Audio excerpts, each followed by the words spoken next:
Buenos días, mi nombre es Natalia Aranda, soy estudiante de la Universidad UPC. En esta oportunidad voy a hablar acerca de producto y mercado, las variables de comportamiento que implican sobre todo en las cantidades y precios. Vamos a leer un enunciado muy interesante.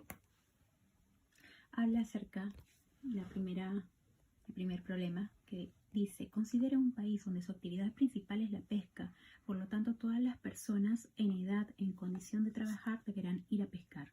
Un día ocurre un fenómeno anormal en el mar que origina que los peces muten y muerdan a los pescadores, originando que las personas mordidas mueran en cuestión de días. Ante este fenómeno había un traje especial que muy pocos trabajadores usaban por precaución, pero ahora este traje se volvió necesario por seguridad, y así de esta manera evitar las mordidas.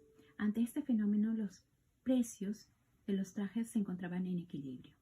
Entonces podemos realizar la siguiente pregunta en cuestión o contrapregunta. ¿Este fenómeno origina la creación de un mercado negro? ¿Cómo sería ese nuevo precio y cantidad? ¿Qué tipo de desequilibrio se generaría? Y en cuanto a la siguiente contrapregunta, sería: después de un mes de aparición del fenómeno, el gobierno hace un ajuste en el control de precios en los trajes especiales. ¿Cómo es este nuevo precio? ¿Qué beneficioso sería para los trabajadores y qué tipo de desequilibrio se generaría? Entonces podemos explicar que los precios y sobre todo la demanda es muy importante porque se ha generado. Habla acerca de los trajes especiales que fueron diseñados y creados para este tipo de casos, mordidas. Pero esto fue realizado, mejor dicho, o se generó una demanda, una especie de demanda debido al problema, la situación que se van afrontando en ese momento. Pongo un caso hipotético como lo que está pasando ahora con el tema de las mascarillas, el caso COVID, ¿no? Que funcionó de tal manera de que se generó una demanda mucho más grande, y ante esta demanda, ¿qué pasa? Los productores, los comerciantes esconden las mascarillas, esperan que el precio suba y suba y suba más hasta que la gente pueda adquirir. Es lo mismo que podemos plantearlo en el problema. Se identifica de tal manera que en este caso también los trajes especiales subieron de precio. A esta variable se origina el mercado negro. ¿Qué pasa cuando esto sucede?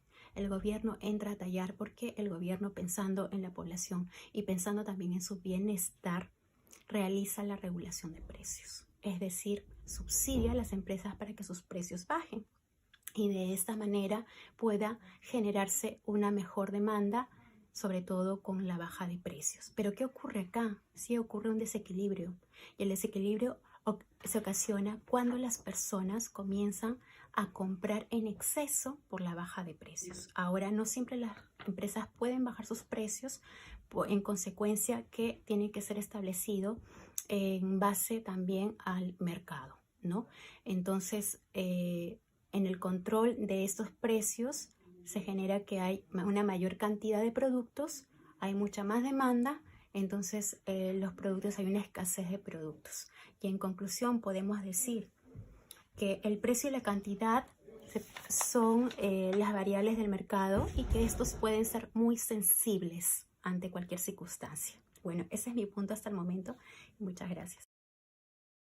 Buenas tardes, profesor. Mi nombre es Flavia Castro, soy alumna de la carrera de Administración y Gerencia del Emprendimiento, y en este curso de Economía le voy a plantear mi caso sobre oferta y demanda en funciones. Oferta y demanda, funciones. Si el mercado de mascarillas K95 en Lima, Perú, tiene las funciones de oferta y demanda, donde el precio es expresado en soles y la cantidad en miles de unidades. La función de la demanda es 120 menos 2P y la función de la oferta es 80 más 2P.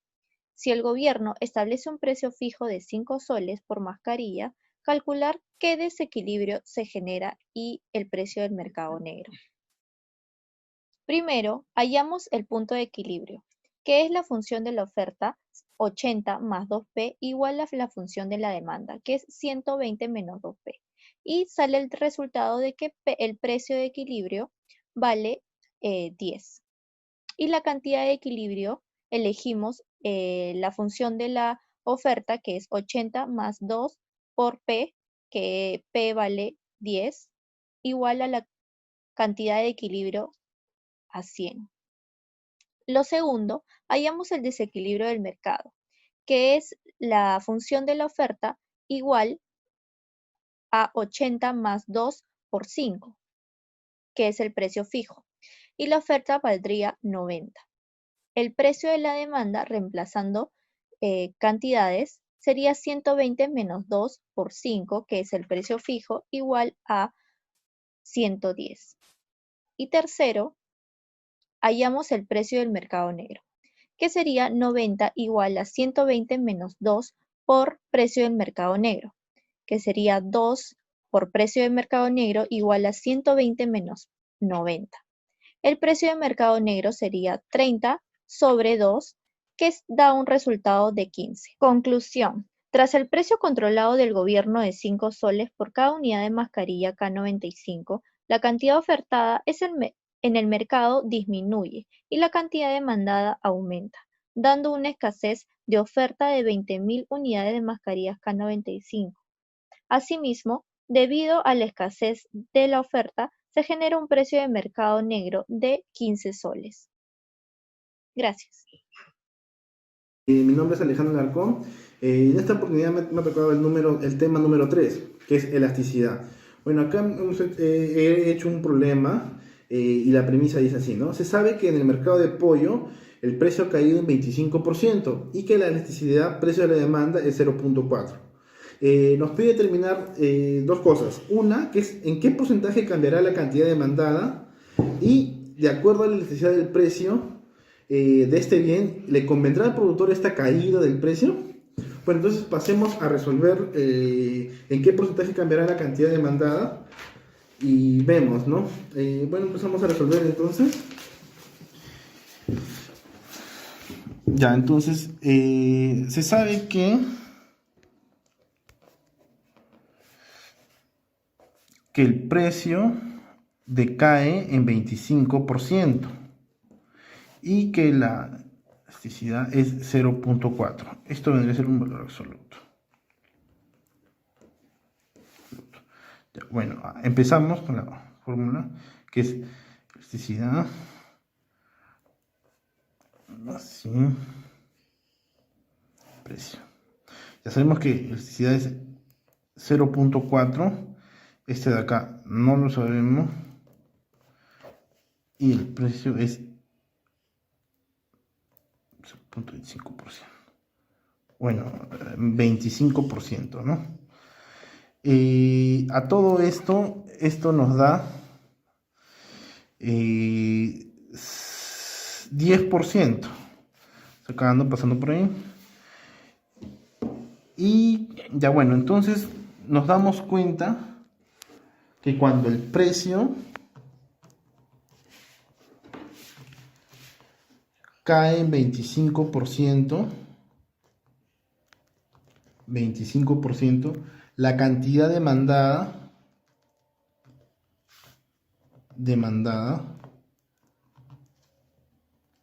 se eleva en un 10%. 10%. Bueno, entonces pasemos para la pregunta B, que dice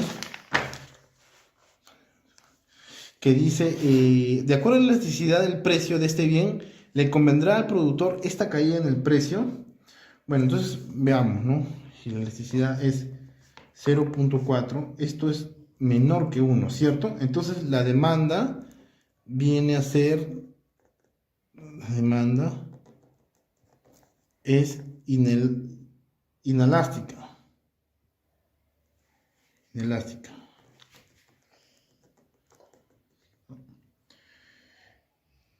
Ya, entonces, cuando sabemos, ¿no?, que cuando la demanda es inelástica, al productor le convendrá un incremento del precio para que eleve sus ingresos totales, ¿no? En caso que caiga el precio, sus ingresos siempre van a caer.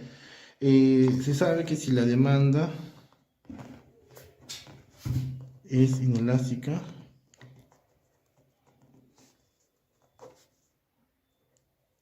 el precio sube y los ingresos también.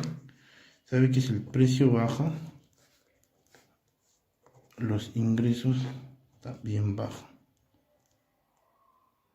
Entonces, en conclusión, por tanto, nos damos cuenta, acá ponemos, por tanto, dado que cayó el precio,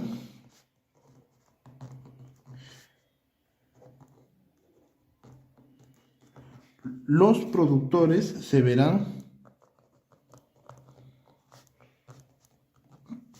perjudicados. Y bueno, eso sería todo. Muchas gracias. PBI, el empleo y el desempleo. El PBI o Producto Bruto Interno es el valor de bienes y servicios finales producidos en un determinado periodo y territorio. La fórmula del PBI es el consumo más la inversión más el gasto más las exportaciones menos las importaciones. Vamos a realizar un ejercicio del PBI y aquí nos mencionan que el INEI nos ha brindado datos del 2017 al 2018 en relación al PBI constante del 2005 y el PBI corriente. Bien, nos piden hallar el PBI nominal, el PBI real, el deflactor y la inflación realizados en cada uno de los años. Para hallar el PBI nominal va a ser la cantidad por el PBI constante más la cantidad por el PBI corriente. Bien, esta fórmula la vamos a usar para todos los años. El PBI real, para hallar el PBI real necesito tener el deflactor. Entonces vamos a hallar primero el deflactor. Y el deflactor es la división entre los 334.150 que me van a representar el PBI corriente entre el PBI constante por 100. Y ahí voy a obtener mi deflactor, que me va a representar en el año 2007 105.91. Ahora, con el dato de deflactor, voy a ir a hallar el PBI real. El PBI real se va a hallar entre el PBI nominal, que ya lo hallé anteriormente, entre el deflactor por 100. En este caso, el PBI nominal para el año 2017 me va a salir 911.275.61. Esta misma fórmula para todos los años. Ahora voy a hallar la inflación del año 2018, porque son los datos que tengo. Y va a ser el deflactor del año 2018 entre el deflactor del año anterior, 2017, menos 1. Y todo eso por 100. La inflación del 2018 va a estar representada en 7.64%. Bien, ahora vamos a hablar del desempleo y el empleo. Es importante que conozcan que tengamos en cuenta esta imagen, porque el ejercicio nos dice: en Perú se tiene 21 millones de habitantes. Entre dichos habitantes existen 3 millones de empleados, 4 millones de subempleados y 4 millones de desempleados, que me suma un total de una PA de 11 millones. Entonces, me piden hallar la tasa de empleabilidad y va a ser la PA entre la no PA. Todo esto multiplicado por 100, lo cual me va a dar un resultado de una empleabilidad de un 110%. Ahora voy a hallar la tasa de desempleo y la tasa de desempleo va a ser los desempleados, que son 4 millones, entre la PA, que son los 11 millones, por 100. Esto me representa un 36.36%. Podríamos llegar a la conclusión que existe una gran tasa de empleabilidad versus el desempleo. Esto es una realidad ya hoy, enfrentándonos a una etapa de incorporación ya después de todo lo que ha traído el COVID, ¿no? Las empresas ya empiezan a tomar operatividad y empiezan a contratar a gente para llegar a sus objetivos.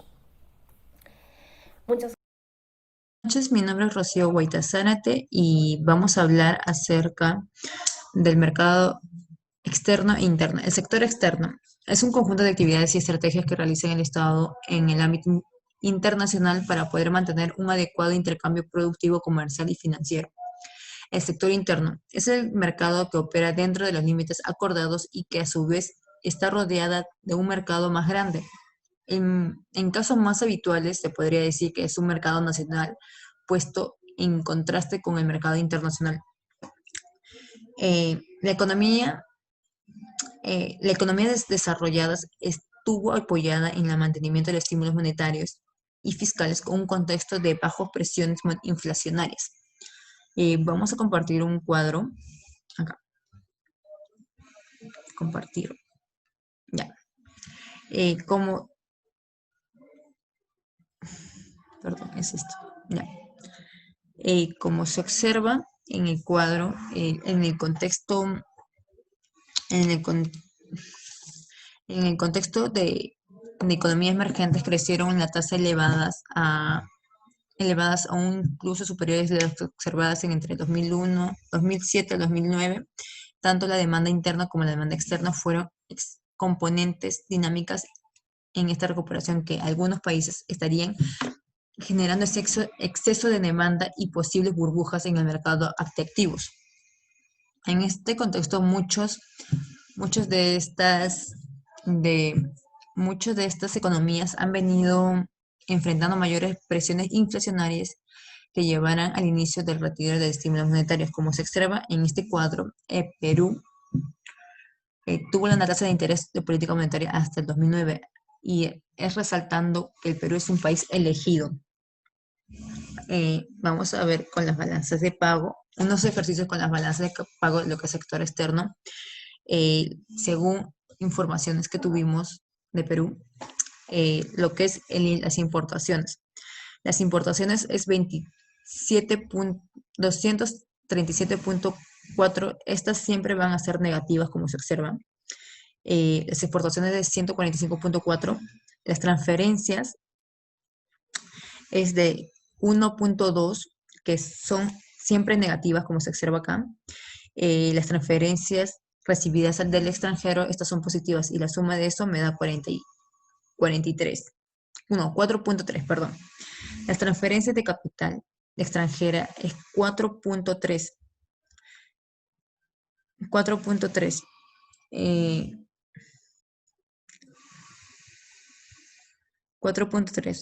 Las transferencias de capital recibidas del extranjero es 28.6, como se observa. Informaciones por rentas es 31.1. Pagos por rentas es 81.3. Las exportaciones de servicios es 126. Importaciones de servicios es 65.8. Inversiones del país extranjero es 321.5. Las inversiones del extranjero del país es 615. Como se observa, cada información está acoplada en el Excel, y en lo que me da en la balanza comercial siempre va a ser negativa, que es 92 por la suma de estos dos. Luego lo que son servicios es 59.7, que es el resultado de estos dos, la suma. Lo que es la renta de factores es menos 51.2, y lo que es la transferencia por corriente es 4.3. Y en total de la suma de todos estos, las transferencias en cuanto a corrientes es menos 158.4 y las corrientes financieras 318.2. Gracias.